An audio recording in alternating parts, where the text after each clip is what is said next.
At 4. Testimony continued today in the trial of former Doraville police officer Miles Bryant. He is accused in the murder of 16-year-old Susana Morales in July of 2022. Andy Love No Live's Karis Belger has been in court all week following this case very closely. Karis, we know there's been a lot of emotional moments so far in this trial. What was it like today in the courtroom?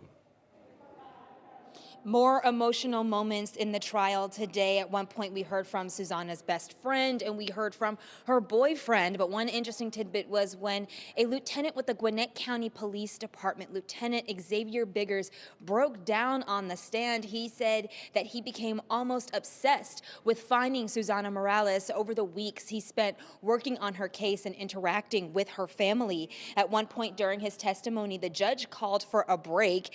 In fact, she said it was a comfort break for the jury, but this was also at the point when Biggers became so emotional he stopped speaking. Biggers described the typical process of waiting 48 hours before putting out an alert for a missing person, including a minor, because so often someone will run away and then they'll turn up a few weeks later. He said his department will see around 50 similar cases a month, but over time he mentioned getting very close with Susana's family and talking to her sister Yasmin. He said he brought in homicide detectives to help when he realized there were some anomalies, like the fact that Susana had not been in contact with any of her friends or her boyfriend. And 2 days after she initially went missing, her family made him aware of some unusual activity with her location on the Life 360 app that they were using. At one point, he testified they told him that her phone showed up as moving and walking at a regular pace in the direction of her home, but then it began traveling